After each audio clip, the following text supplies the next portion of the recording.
reveal the secrets of the universe by the travel through time. Only when we take the inward journey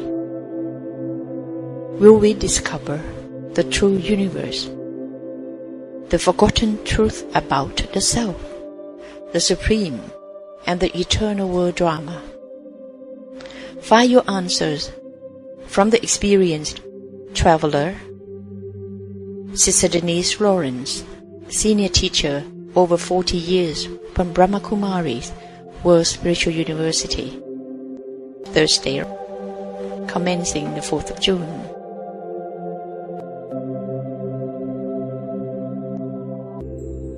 We welcome you, the seekers, to travel through time from the ancient wisdom to the modern way of living.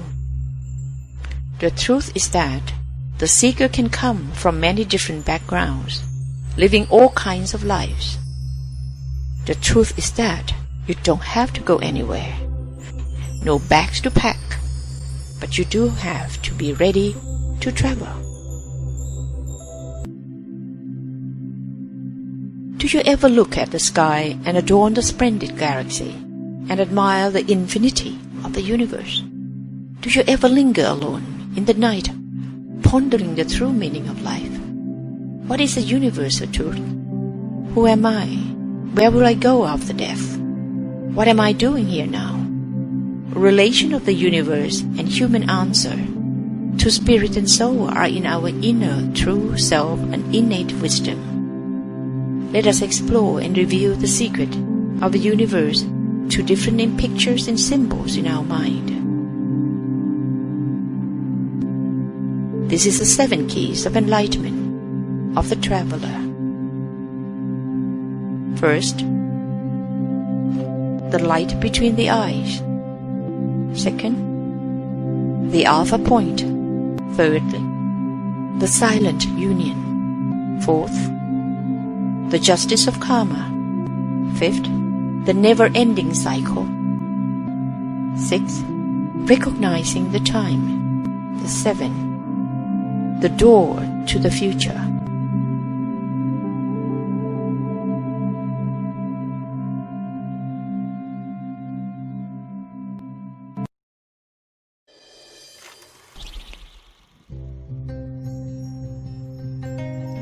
In the darkness and chaos of this world, where do I find the guiding light?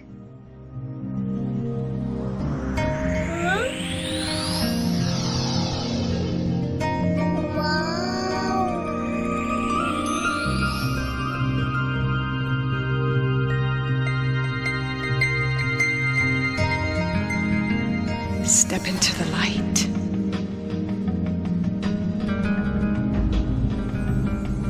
Fill yourself with might.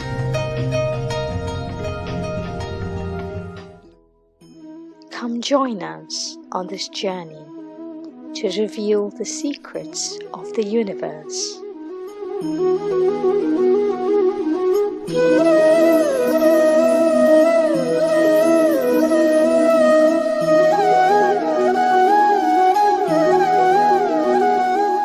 Accompanied by Sister Denise from the UK and Sister La from Thailand.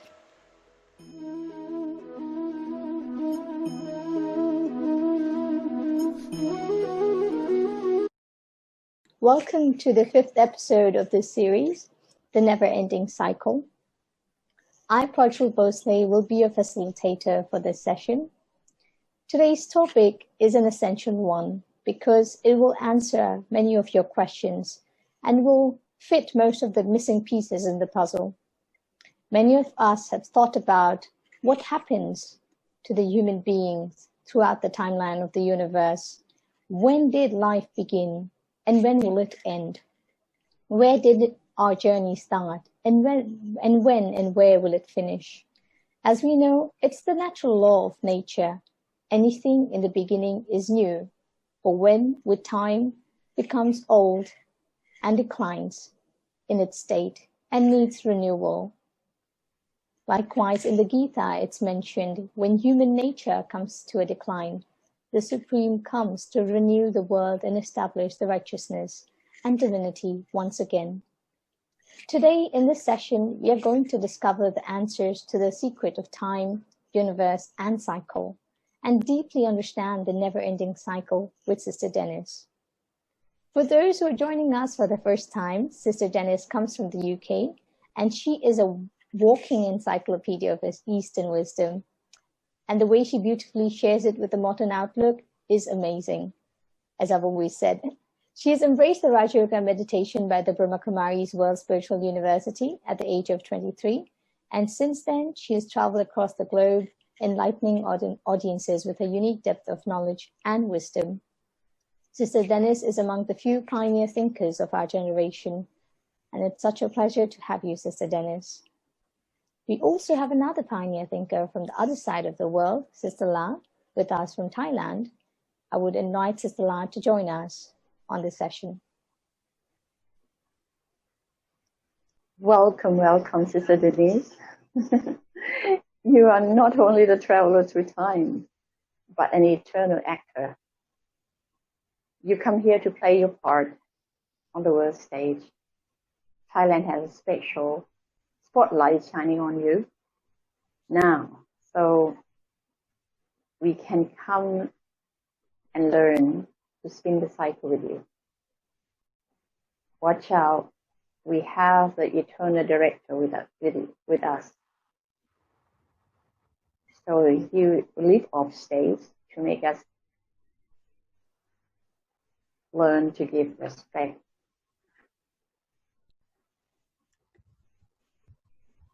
to all things, self, others, matter, nature, time, and especially the freedom of all things to be.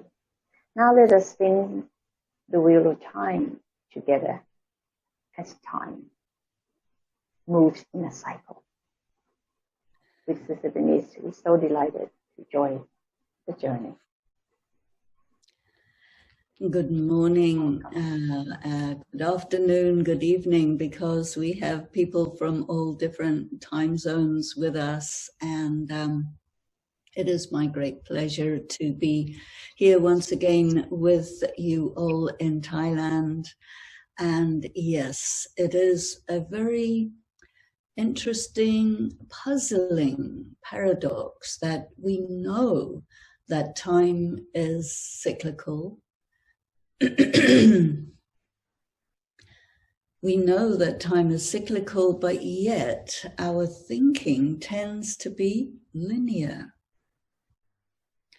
We know every day the sun rises, passes across the sky, and sets again. But yet Galileo long ago taught us that this is an illusion. Actually, the sun stands still, and the earth is rotating, and when we look at the sun, we have the impression that it is moving, but in fact, we are moving. So we also pass through the cycle of spring, summer, autumn, and winter. And just now, as I'm speaking with you from Germany, the season has just changed from summer into autumn. And there's a very definite line which delineates the change of seasons, and you can feel it. It's, of course, reflected in nature, and we prepare ourselves for living differently when the weather is colder and wetter in this part of the world. Yet still, our experience of life and all the documents that we have as part of our lives, like identification documents, passport, this kind of thing, always these documents give us a start, a duration, and then at the end, sooner or later, all of us do have to end, and we will all die. And then we get a death certificate. And then there may be cremation or burial, but if there is burial, And even if there is cremation, sometimes the ashes are kept in an urn, and then that urn or that burial ground is marked with a stone. And there you see the name of the person and the date of birth and a little line, just about 2 to 3 centimeters long, and then the date of death. And this little line is identified as our life. So it is a little line within a hidden circle. Because before we get born, nobody really knows where we came from. And then when someone dies, it is said they've gone, and where? So sometimes it is said, well, they've gone to heaven, but where is that? Somewhere in the sky, but it's inaccessible for people. And so our experience of life is linear. So this is a paradox that we have to live with, that our sense of time in terms of our experience is linear, but when we observe things maybe more scientifically, and we see the bigger picture, then we see that it is definitely cyclical. So I think the challenge for us is to figure out how we, with a linear experience of time, fit ourselves into the larger picture, which is a big, big cycle, a never-ending cycle. The symbol of this is very ancient, and it is there in many cultures, and that is the symbol of the swastika. The swastika is a cross with legs, and sometimes the swastika is shown with little feet on the end of it, which shows that it is circling, it is running. So time is passing. What is the speed of time? We have clocks, analog clocks, digital clocks. Everything is run by clocks. We are very concerned about the calendar, what day it is, what time it is, what year it is. We want to know who we are, and we also want to know when we are. We are very interested in history. And if you look at any country in the world, in the school, the history of that part of the world begins at a certain point in time, and it is different for different places. Like in England, where I grew up, history begins basically 1,000 years before now. And then whatever was before that, nobody much talks about it. And in Europe, there is a time period of about 600 years. This time period of 600 years is known as the Dark Ages, where nobody really knows what happened, but it was a long time. And before that was the Roman Empire. And before that, well, we don't really think about it much. Archaeologists give us an insight on ancient times.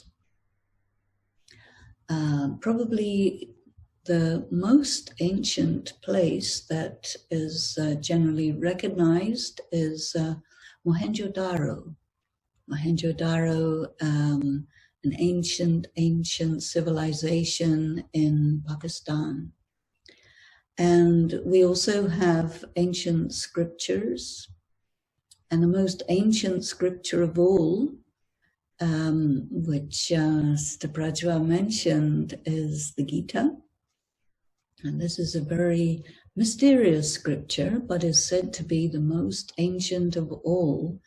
And this is the scripture which talks about yoga, and it also talks about time.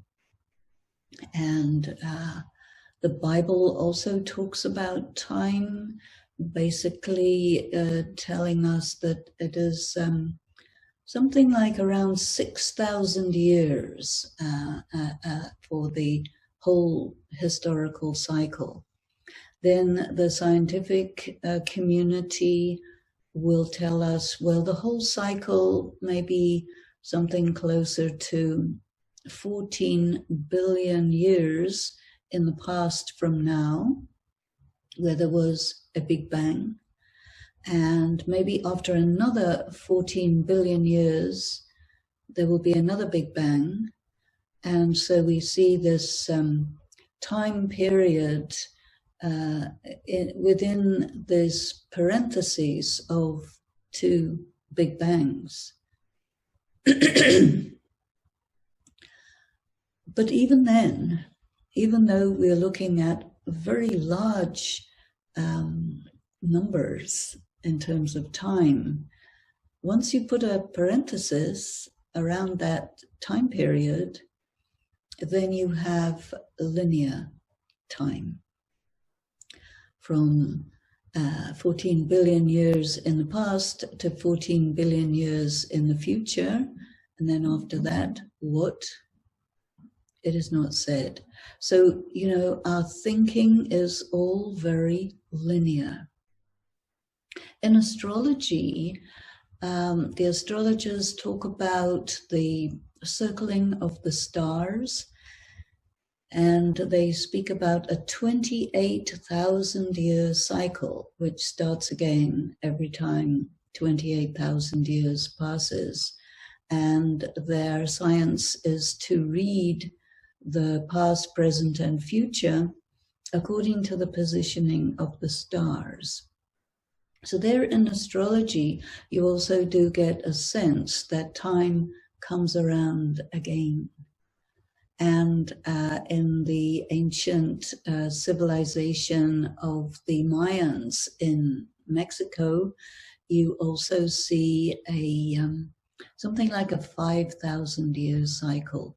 So these cycles that are spoken about in myths and religions are long, but a lot shorter than the cycle we hear about from the scientific community. So the question I would like to present, or the angle I would like to present, is how we position ourselves who have linear thinking in a time frame which is cyclical. And essentially that means that we need to cast our minds to this question of what was going on before I started and what happens after I finish, and is it relevant to me if I start and then I finish? So in the previous session, we talked about karma, the justice of karma. And when we're talking about time, we're also aware about the processes of karma in the context of time. In time and in karma, we hear about the beginning, the continuation, and the end. We say, I do an act at this time, and this act that I do at this time happens because of so many things that went before, which led up to this. That is, the present time is very much the consequences of the past. And whatever I'm doing now leads to some consequences in the future. And so when we're thinking about time and when we're thinking about karma, in both cases, we're thinking about cause and effect. Now we come to the idea of a closed circle, time being a closed circle. When the scientific community gives us this very, very long billions of years time period, this is really an open-ended schematic where they're still looking at time in a linear way. But we can also think in terms of cause and effect that the first cause, because people always want to know, okay, if there is cause and effect, what is the first cause?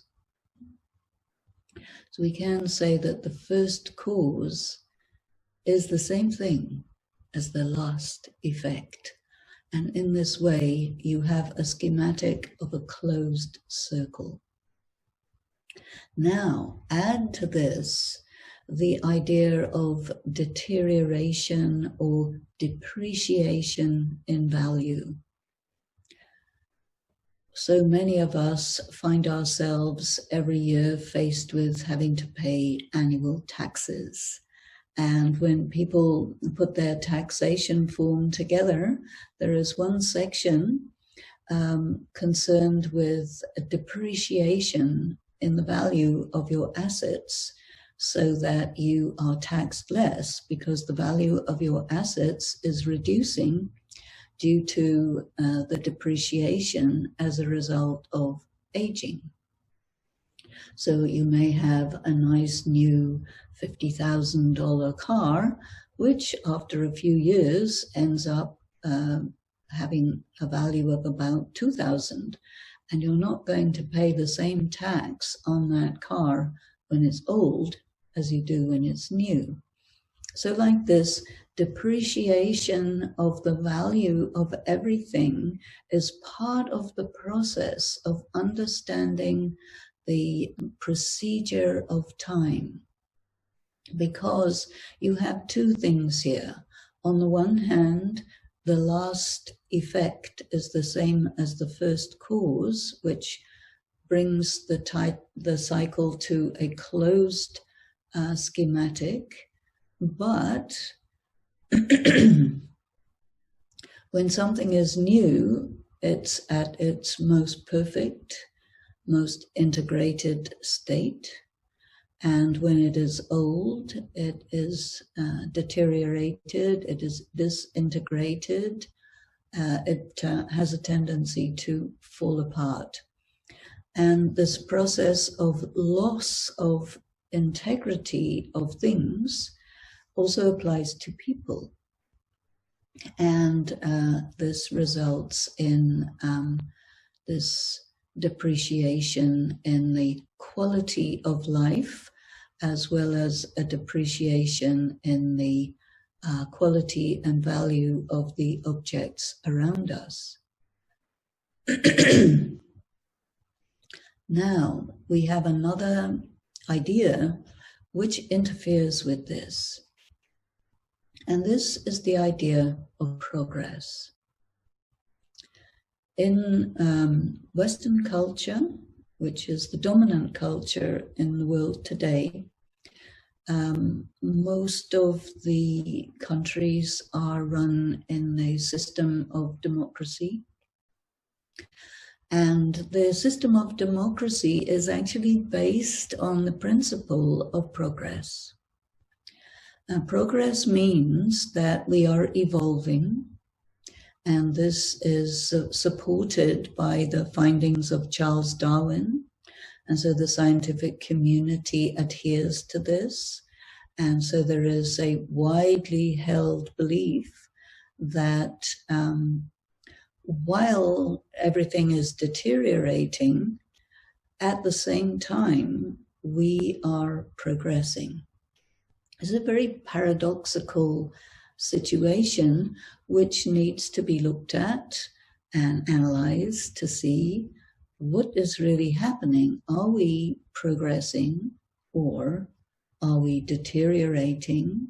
Or is it possible to deteriorate and progress at the same time?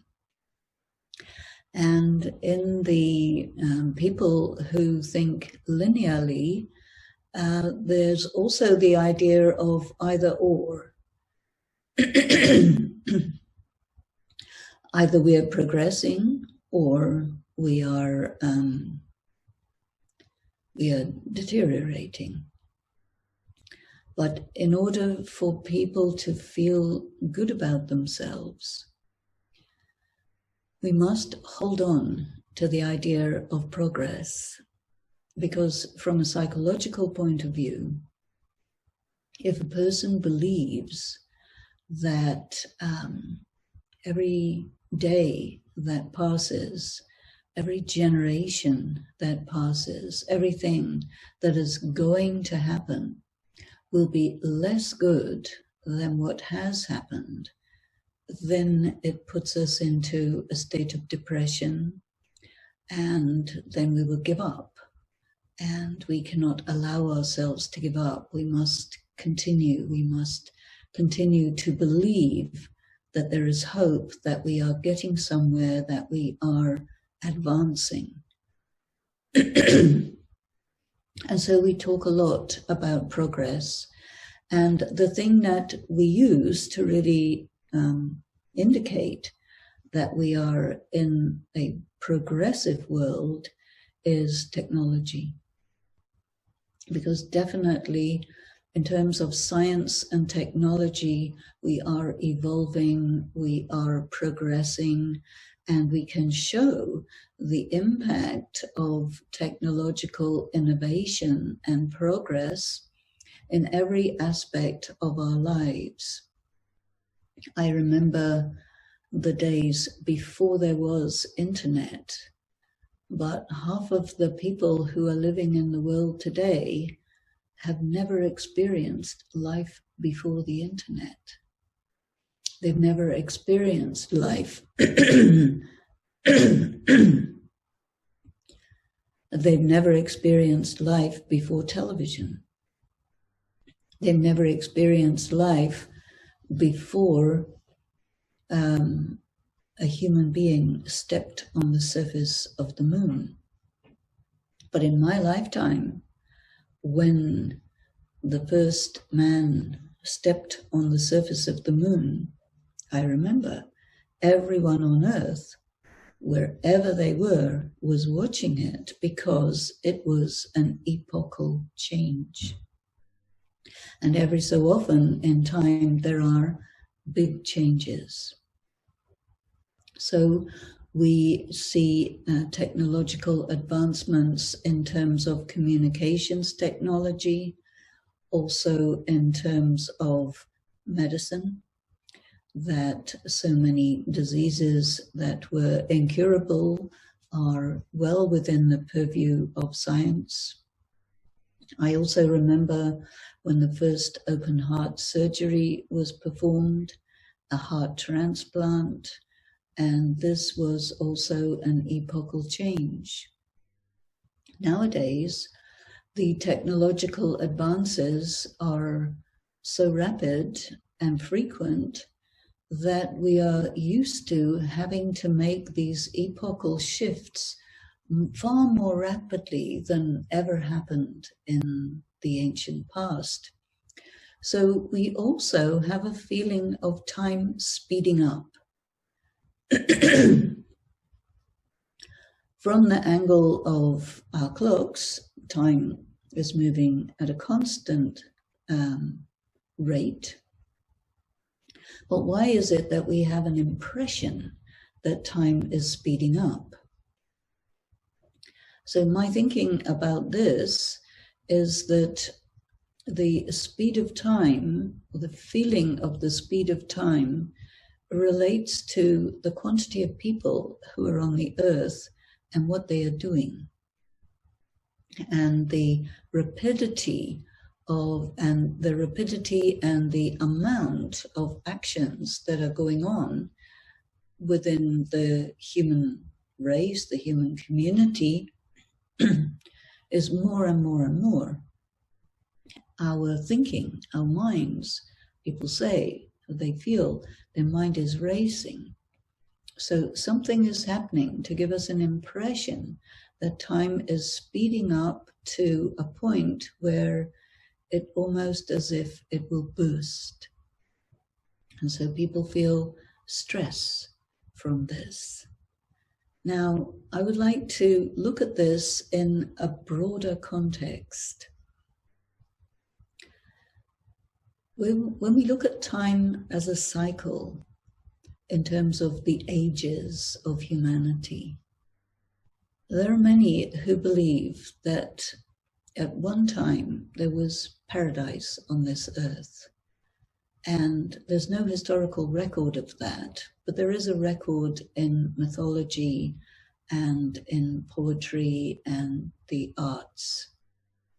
Within people, there is a belief and a longing for an existence in a world of paradise. And then the opposite of that is defined as hell or the inferno. And we have great pieces of literature like the trilogy of Dante, which speaks about this. If we go to the ancient Indian myths, we also see that there is a legend, or there are several legends of the kingdom of paradise, which is fleshed out with the history of the emperors of the Golden Age and what life was like, which was also very high technology. This does not correspond at all with the Darwinian idea of evolution from amoeba to dinosaurs to other species, and then finally Homo sapiens appears and begins to dominate the world.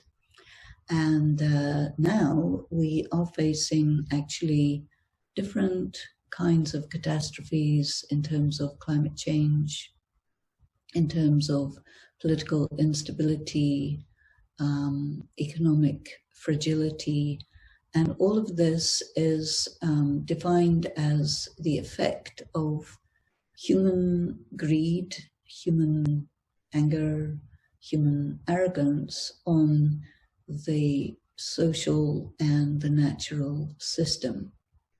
So we are at a critical point in time. Now let us look at a large schematic of time, which we also study in the World Spiritual University of the Brahma Kumaris, which looks at time not as something linear, definitely a cycle, which is also a repeating cycle. And then the question arises, where are we in the cycle now? And this we will go into in a lot more detail in the next session.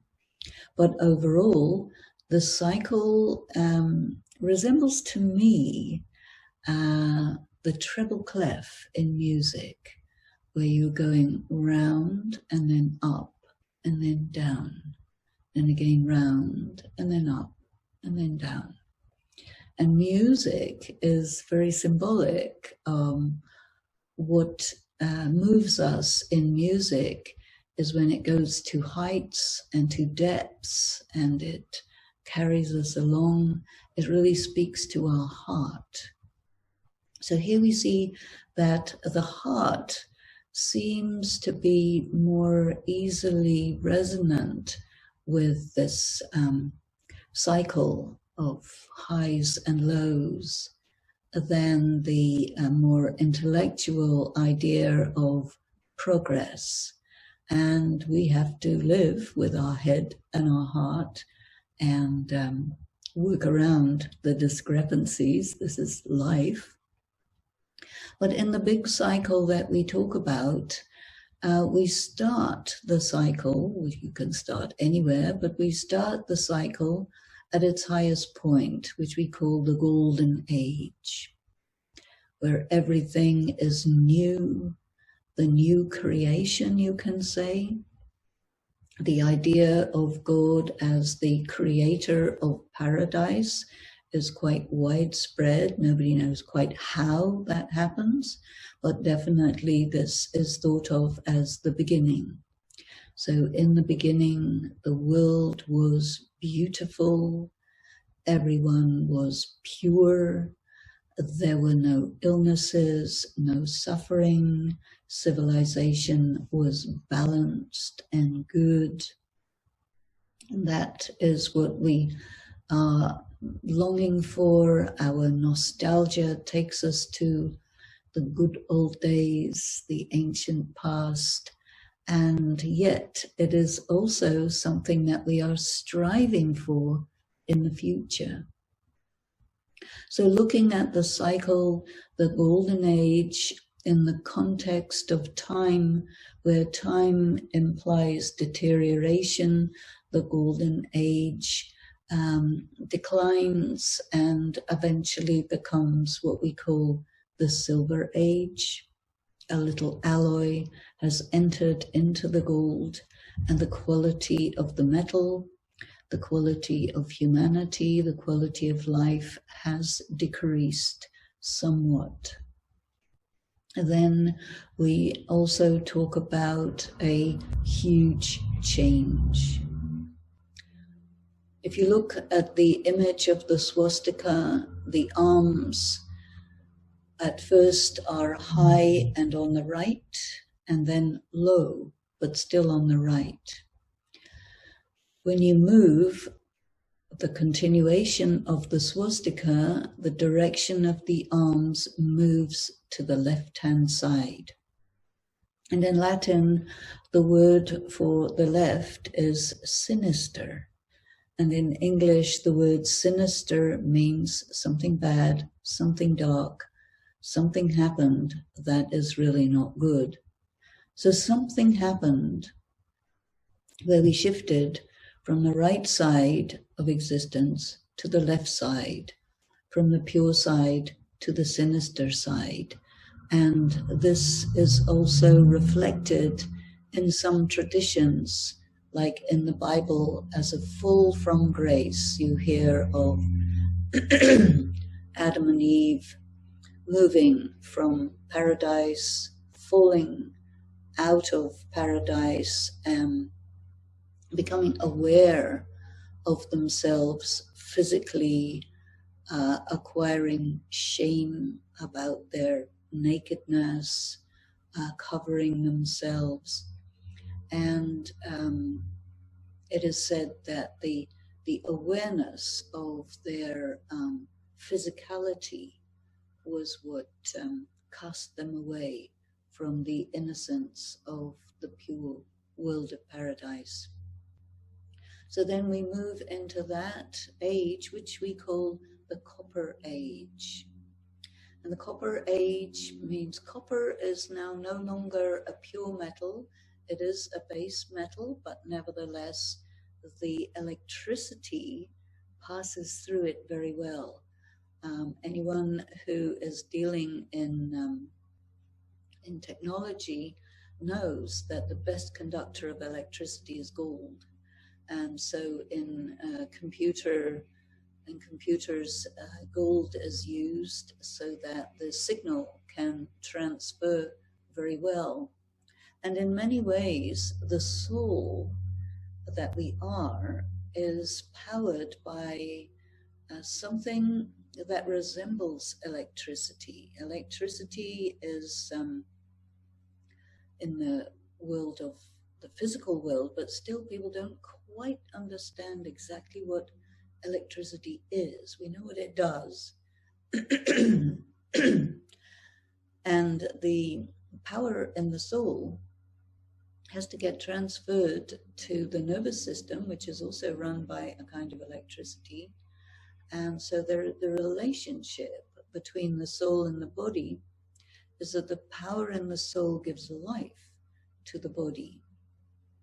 And again, we know in technology that when electricity is passing, we will say that it is live.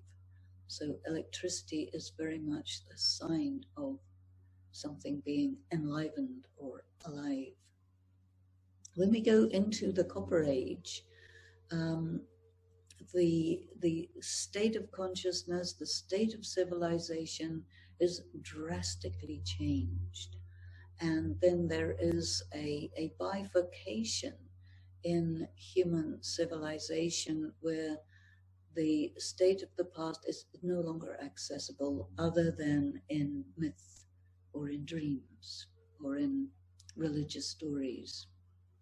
Now we're in a different world altogether, and that is the world of recorded history, whereas the world of the Golden and Silver Ages is more like pre-recorded history that we have no access to through the record of the archaeological record, the paleontological record. So some sort of vast change happened in the world that really broke everything. And then as we continue through the Copper Age, we see the establishment of the great religions and the establishment of multiple civilizations that rise and fall in different parts of the world. We also see the global population getting larger and larger, and it is an exponential rise. And at the present time, I mean, within my lifetime, the global population has doubled. And people are very, very concerned about the population problem, because the world is not going to be able to sustain an exponentially increasing population, where we also see very severe effects of overpopulation in terms of food shortage, land shortage, conflict, ethnic cleansing, many people who are cast onto the high seas because they have become stateless, nowhere to go, and for people in this condition, life is really hell. So we would say that according to the signs, which are also mentioned in different scriptures and mythologies, that the circumstances that we have faced today do correspond with something that some call the end times. So in the cycle that I mentioned, golden, silver, copper, and iron, we're basically seeing how the human experience shifts from absolute perfect paradise to the total opposite, perfectly horrendous hell for very many people. Not for everyone, but for many. A large majority of people have difficulty in their lives. So how can it continue, and where will it go? So what we see in the schematic of the cycle that we look at in the spiritual university is that there is a change period where you go from the bottom to the top, which we call the confluence age, where the end and the beginning flow into each other. And I will talk about that in detail in the next session. Let us look at some other names that are given for these 4 ages that correspond to the division in the swastika. And in India, it is said that the first time period is Sat Yuga. It's called Yugas, the ages. So the first Yuga is the age of truth. And in Indian philosophy, truth means not just correct, but it also means real, as in real gold, no alloy, as in a real diamond, not a fake diamond. Real as in all the people are really in contact with their true self. There's no false ego. There's no loss of sense of self. Everyone is in their truth, and matter, people, social systems, everything is in a state of integrity. There's no loss of energy. The quality of matter, the quality of society, everything is at its highest. So this is called the age of truth. And there is also one language, one civilization, one sense of a way of life. So there is unity in that age of truth. Then the second age, which I called the Silver Age, this is called the 3/4 time. So the quality of life, the quality of matter is good, but only 3/4 as compared with the whole. And there is a comparison with the moon. When there is the full moon, then it's called Sat, it's called true. But the moon continues to wane. And when the first quarter of the moon has become dark, so that corresponds to the Silver Age. Of course, the cycle of the moon is monthly. That's why the word month comes from the moon. And that then continues to darken, continues to deteriorate, and you get halfway point. And so the third age in India is called Dwapur, and that means everything splits into two. So spirituality and material life is split, and it becomes two different things as opposed to one integrated experience. Politically, everything splits. Religion and politics splits. Different civilizations start to occur. There is all sorts of splits that happen. Something happens to the climate. Many things happen where there is breakdown and the beginning of human suffering, sorrow, conflict, like this. This is the characteristic of the Copper Age or the Dwapur Yuga. And at that time, everyone is thinking about spirituality. There is a remembrance of God, the search for God, the search for truth, the feeling of loss and search, the quest. It's a time of great confusion. And then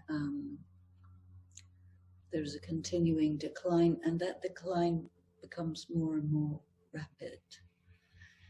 Then we get to the last quarter, which is called the Kali Yuga. Kali Yuga, the dark age, the age of death, the age of ignorance, the age of darkness, sorrow, big time wars, collapsing civilizations. And so we find all around us that circumstances are getting really quite bad, and our ability to manage them is getting less and less, and we experience more and more feelings of hopelessness and disempowerment.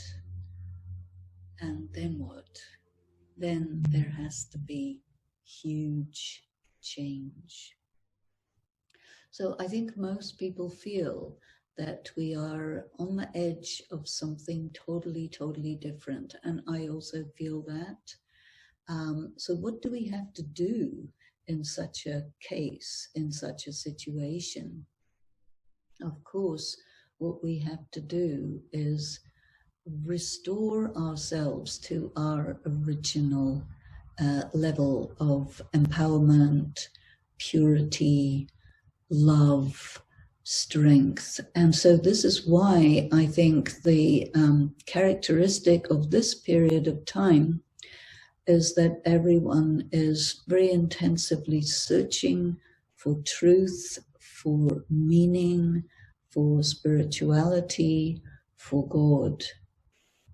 And I think this is also the time when, as Sister Prajwa said, where it is the end of time, that is the time when the Deus ex machina comes into the machine and restores it to its original perfection, glory, and beauty, and also restores us. So this is why at the beginning of the series, the focus of attention was, what am I? Am I a body, which is perishable, or am I a being, which is imperishable? And our conclusion was, of course, no, I'm not a body. I have a body. I am a being. And this session on the cycle also shows us that myself, the being, does not remain the same all the way through the cycle. I do take rebirth through different bodies because a body has a very short time duration. Lifespan of a body, maybe in the best of times, in the golden era, you could get a lifespan of 150 years. That would be normal.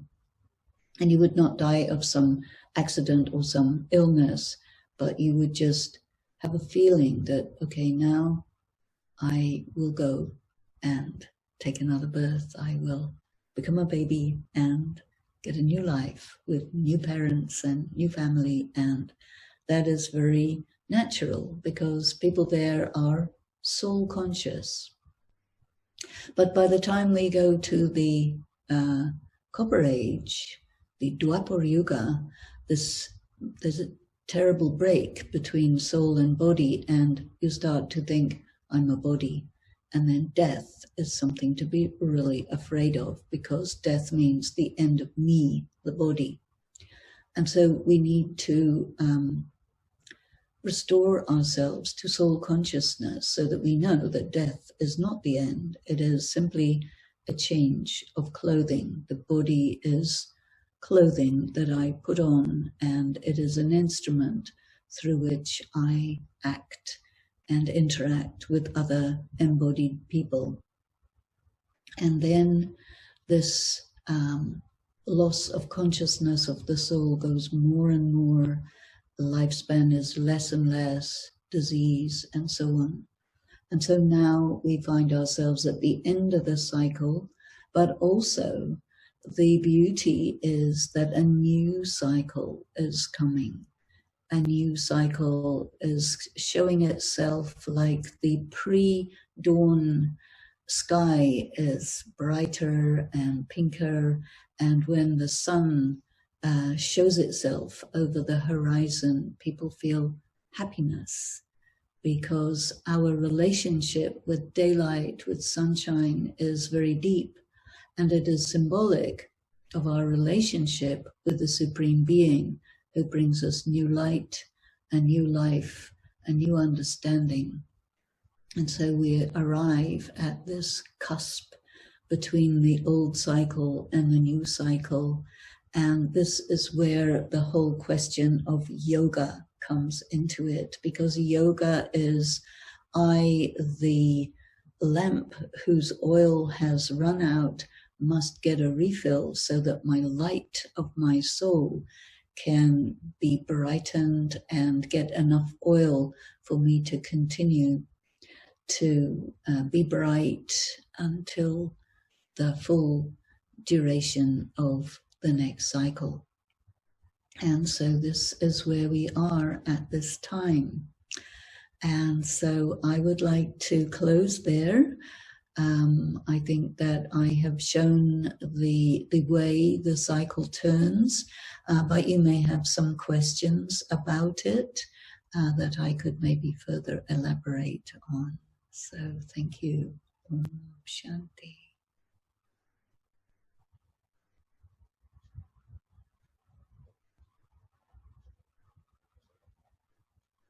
Paradox of time, because on one side we see progress in terms of technology, as you mentioned, for example, the open heart surgeries and many other things As a matter of fact, my mom went through an open heart surgery, and it was a complete boon that she went through it. It saved her life. And on the other hand, we see this deterioration in the world, this catastrophe of overpopulation, an acute shortage of food, pollution, and climate crisis, and whatnot. And so when we see these two different things, and most importantly, the extinction of the feeling of brotherhood and the decline in our moral and spiritual values. So how do we, you mentioned when you were talking that we need to restore ourselves. But when we look at these two different scenarios, it's quite depressing, and how do one, because we're surrounded by so many sorrowful things. So how do we get our mindset right, in this point in time? Yeah. This is a very, very important thing to understand, and that is that this cycle is also compared with classical drama. And classical drama is the way a story emerges, proceeds, and reaches its conclusion in 5 acts. Most of the plays of Shakespeare follow this system of 5 acts, and this human story is also to be seen as something like a 5-act play. And we've looked at 4 of the acts, and the last act I'm going to look at in detail at our next session. But the thing that makes me smile and which stops other people from smiling is to know that after this comes the restoration of spiritual power and spiritual wisdom that is infused into individuals and into the collective. So that is the next thing on the agenda. But for so many people, the next thing on the agenda seems like we're going to keep on going down into some bottomless pit. So how come I have this feeling of knowing it? And that is because of the quest for the search for truth, the quest for the search for reconnection with God has actually reached a conclusion. And yes, contact has been made. The energy is slowly getting restored, and the shift in the self is beginning to happen. The direction of my being is no longer going down into that abyss, but is going up the other way.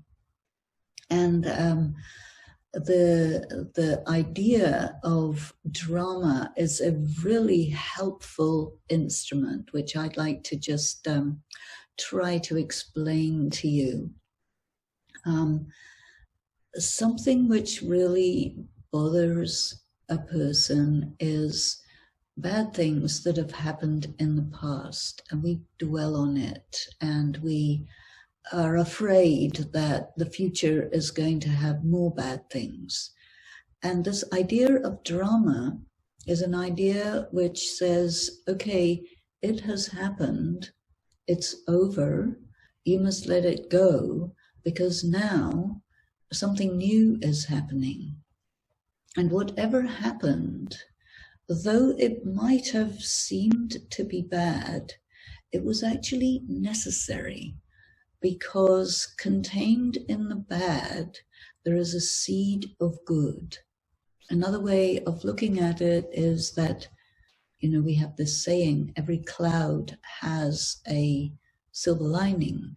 And so we want to connect with the silver lining and not sit in that dark cloud. So it's like a time where we have the possibility to make choice, and it's urgent that we actually do make the choice, because if we don't make the choice to be positive and let go of the past and let go of bad things, then they kind of drag us down and we cannot enjoy the shifting in time that is taking place now.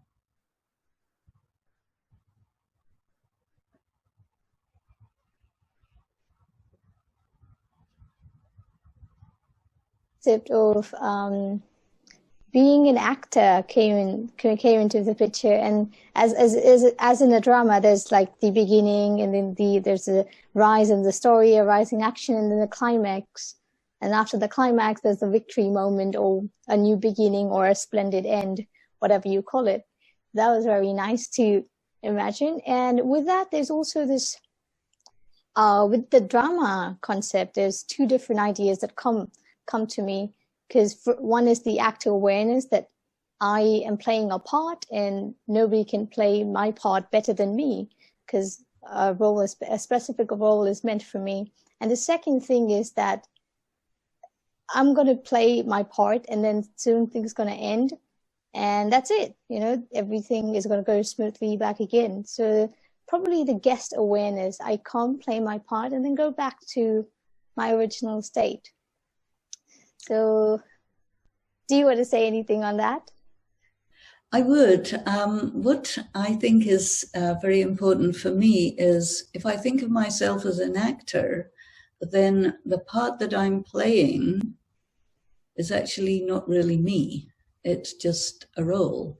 And the actor has to get into the part and perform the part.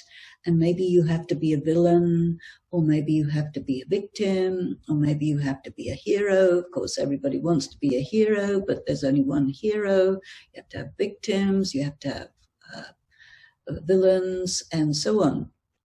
And so if you see yourself as an actor, you find yourself playing all sorts of different parts, even in one day. Sometimes you're the actor, victorious one, then it flips over and something really bad happens and you get victimized, and so on and so forth. So the idea of the drama is to be able to disidentify with the role and to get a deeper sense of your identity as, I am a being of light connected with the source and getting filled. And that is really of greater importance than the circumstances that are around me, because the circumstances are just data.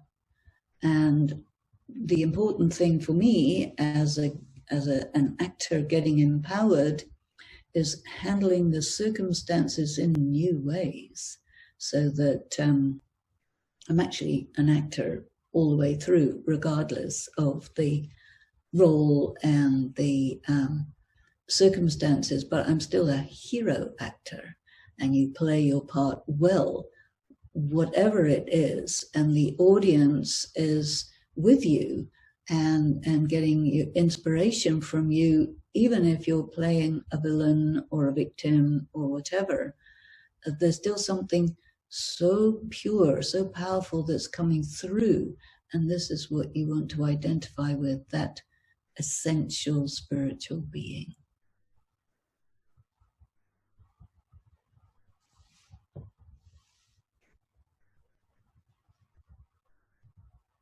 Heard you explained it. Sister, you mentioned that you talked about the 4 yugas, right? There's been a golden age, the silver age, the copper age, and then the iron age. So how do we know that we were a part of it? And if we do know we were a part of it, how was our nature, or how were our qualities in the golden age and so forth, the silver? And how do we, because we're talking about restoration, then how do we go back to our top pure level, the golden time? Yeah. Well, we all like to imagine what would it have been like in paradise, and it's really so different from what it is here that you can speculate, of course, and we do speculate. and we can describe perfection as best as we can from our imperfect standpoint. And so we can enjoy ourselves thinking about what it would be like and imagining ourselves there, and in a sense practicing to be like that. But at the same time, you know, the difference between how we are now and how we were then is pretty vast. So I have been thinking about other ways to do that. And that is, of course, you cannot know how many incarnations you've had and what kind of things you have done and what kind of people you have been. But there is this concept of sanskaras, which we talked about a little bit in an earlier session, and that I think the ideals that a person has, there are a lot of people who are idealists, and they have a feeling that why is the world like this when it should be like something else? And so these ideals, I think, are memories of what we experienced at some time, and traces of that are there. And we keep trying to make the world a better place, maybe not succeeding, but we are motivated. We have an inner urge to be perfect, to experience perfect relationships. We are searching for this. And what happens when you do yoga is that this begins to become a reality.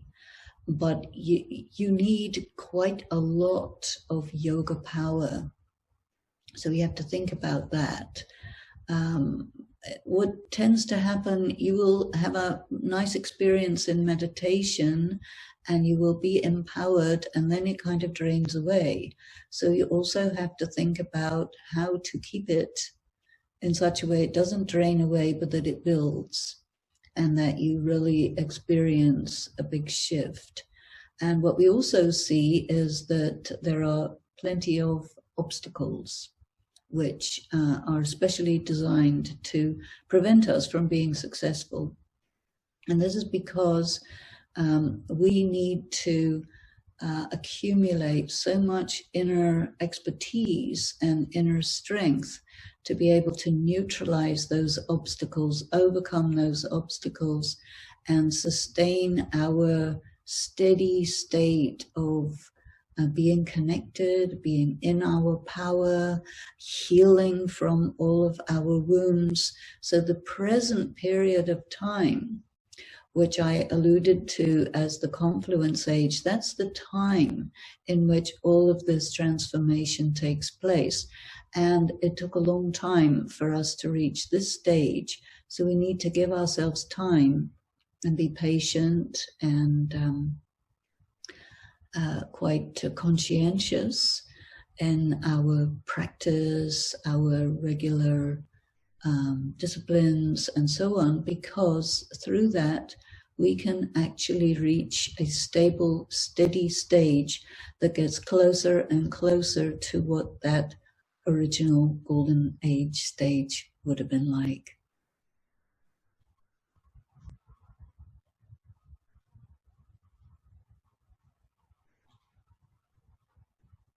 I would also want to know if Sister La has any questions which we could take.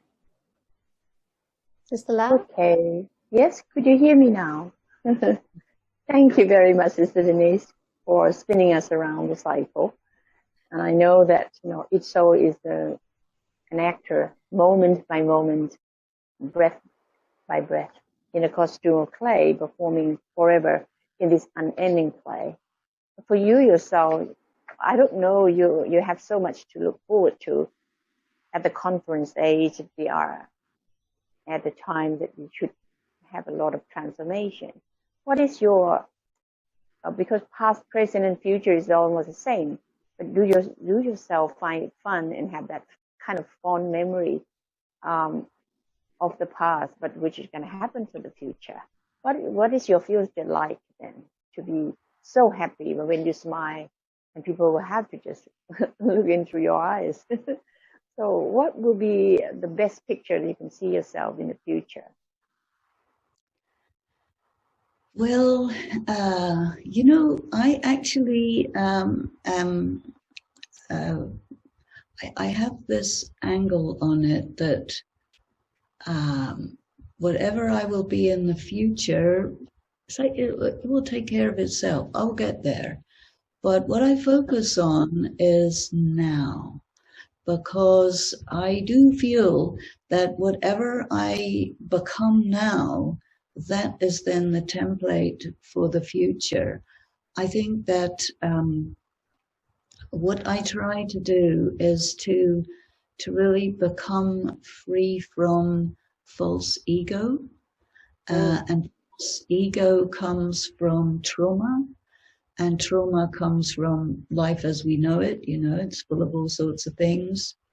And especially when one is a child, you're very, very sensitive, especially if you're highly spiritual, more sensitive than others. When things go wrong for you, they impact you much more. And this impact stays with you and turns into some sort of survival skills, some kind of character defects, some sort of loss of contact with the self. So I use this time to really come back to my essential self. And I feel that if I do it now, then the work that I do now will represent itself in my future incarnations in a very nice way. But I feel that it's so high and so far from what we have in the world today that any type of imagining that I may have of it will be less than what it really is.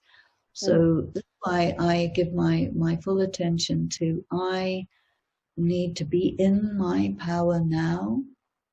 I need to be the realest, real me, and get closer to that. And I experience that whenever I work through any issues, any state of being not exactly the real me, or let myself get influenced by external circumstances or scenes of the drama, whether they're past or present, all of these I practice to kind of neutralize, so that I can just be the real me and in the middle of my universe. And instead of me being influenced by circumstances, I try to be so connected with me and connected with the Supreme Being that dominant influence. And then I feel very good, actually, very good. I try to stay there. Oh, good. So in general, as an actor, you get lost not knowing how to get back home and rest, be refreshed, and get started again. Last episode, you said time is different energy. I was wondering, how does it work with another two energies, physical energies or metaphysical energy, which is called supreme energy and human soul energy? How does God, the supreme energy, intervene to rejuvenate the lost energies and get us ready to get home, to get back home? The way I see it, I see that God is like a huge energy and a huge resource of information and love and, all the things that we need. And the thing is, we need to be connected. And so it's very subtle. We need to be really soul conscious and in our state of power, and then connect. And we also need to practice to not let ourselves drop down too far, because if you drop too far, it's very big effort to get up again. So not to let yourself drop down. And then God will say, I'm here, but I'm not coming to you. You have to come to me. You know where I am. You know what I am. You know what you have to do. Now do it. And so I give a lot of attention on that, because all the rest is secondary, quite honestly. And if you are connected and in your power, what you have to do will happen very naturally. And what you don't have to do will make itself clear that, okay, you don't have to do it, so leave it. And not get a bit preoccupied by, maybe there are people who say, oh, you have to do this and you can't do that. But you connect into yourself and you say, well, I am doing this and I am doing that, and that's that. And the ability to say no to people is very important. The ability to say no to negative thinking, the ability to say no to worries and fears. And we say, no, whatever it is, I'll deal with it when it gets here. I don't have to worry about anything. It doesn't do any good. And it drains my energy. So really identify what drains my energy and don't do that. And try to get time, moments in between things to just go in, connect, restore the self, constantly restore the self, because we need all the power we can get. Well, it's still, time is different energy in the way, but we often say that God in time is a great healer. And at the moment in Thailand, I've been working on Heals the World Through Silence last month, and this is the 1st of September. I'm thinking to heal the heart and soul through the reflection. So what does it really mean to, this is like a time for God to do his work as a healer, but what's time to do then? Cycle after cycle, eternally turning, returning, and turning, returning. Only God is beyond the universe that can guide and empower us, then left us free to take our own course in the great play of life. So what do you think time is doing? As you say, we use time in a worthwhile way, but time is a great healer. I mean, living things through the drama, living things as it is, using time with connected with God. Is that the thing connected like that? I know that people say time is a healer. To me, pain is the healer. And God gives us the power to get through our pain without getting taken down by our pain.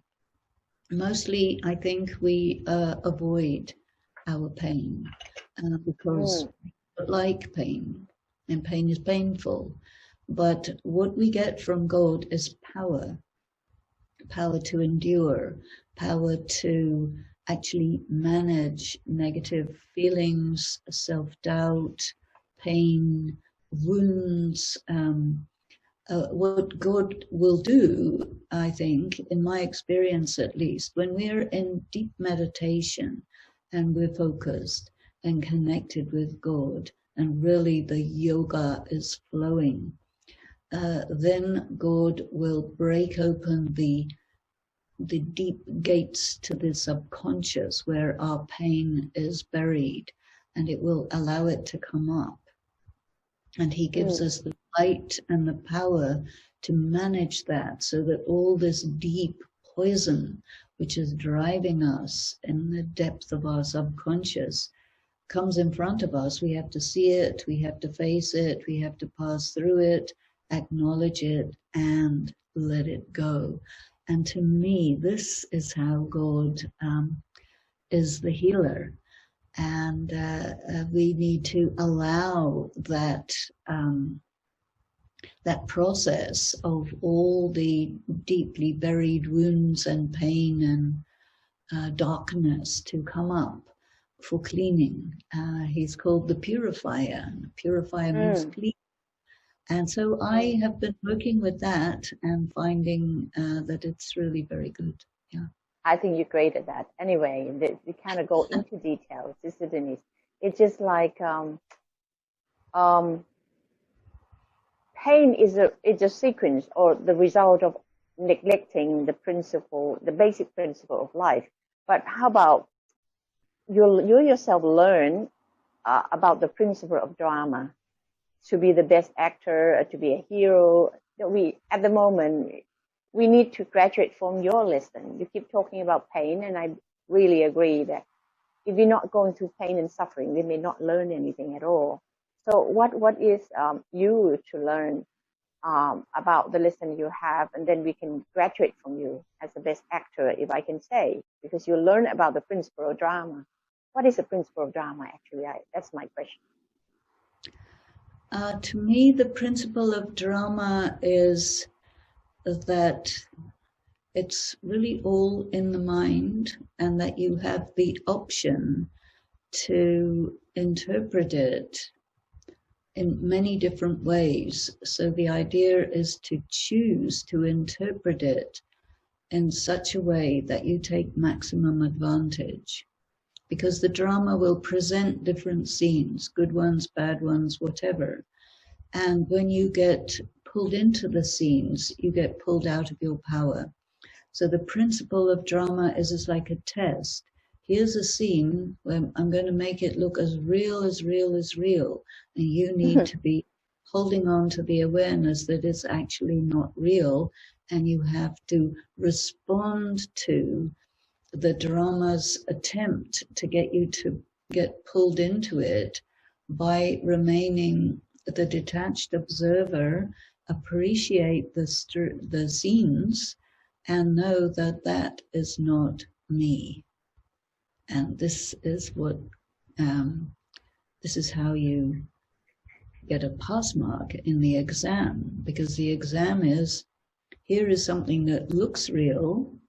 Now, can you maintain your awareness that it's not real, but you are real, and your stage of consciousness in when you're watching the drama is entirely up to you. You can choose. You have the power to choose. You are free.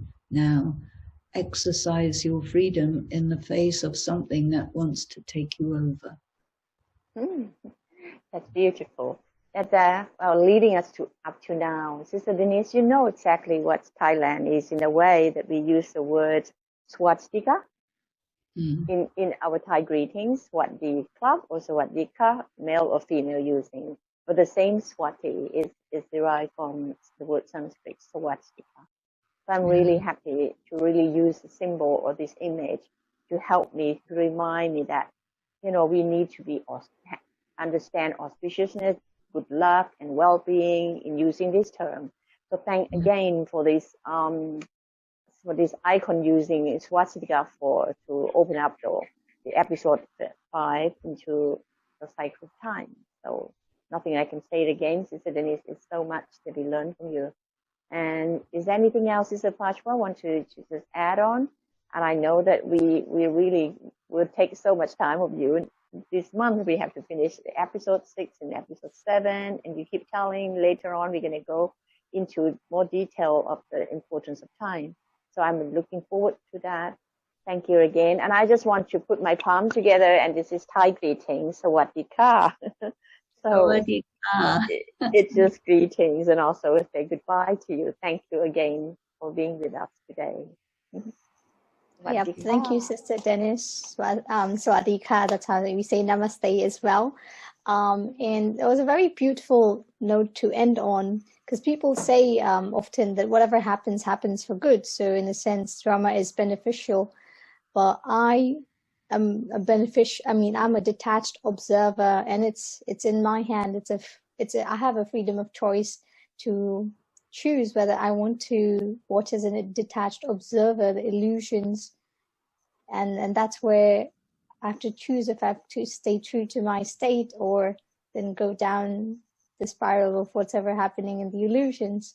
So that's a very important awareness to keep, and it kind of calms you down because it keeps you in control of whatever you're seeing around you.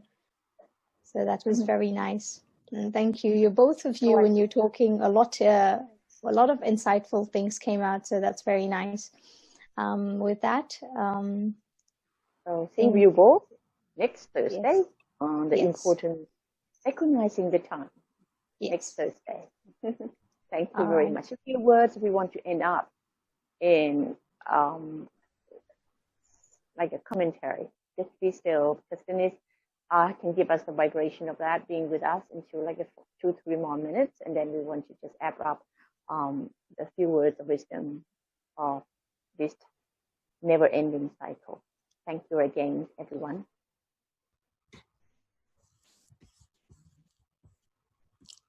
Turn the attention within and go to the center of the swastika. See the image of the swastika spinning around gold, silver, copper, iron.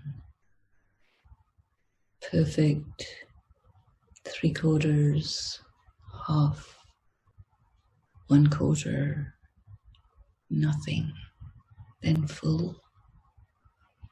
Spin that cycle rapidly, and you see the totality is just one thing.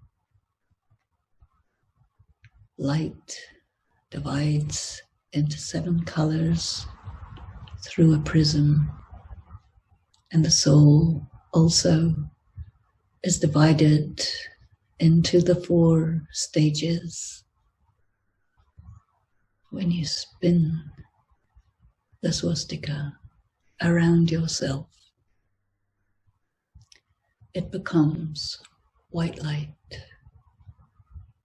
Your relation to the pure and the impure and all the stages in between is I am one integrated whole.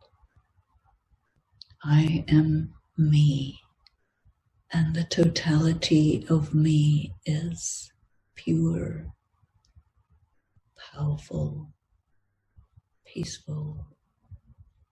This is my reality. Stay in that spinning real stage, and the mind goes easily direct to God. Focused, aligned, and the light flows in. The soul becomes still, focused, aware.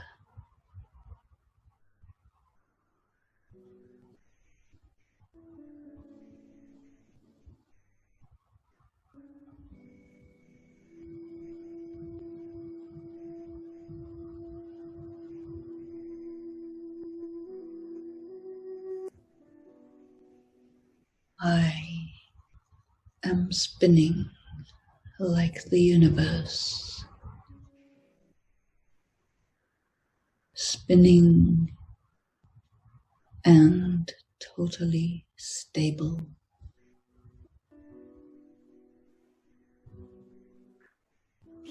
Whatever spins remains in one plane, and I have a quiet, still mind, steady in one plane, in my power, connected. I am at peace.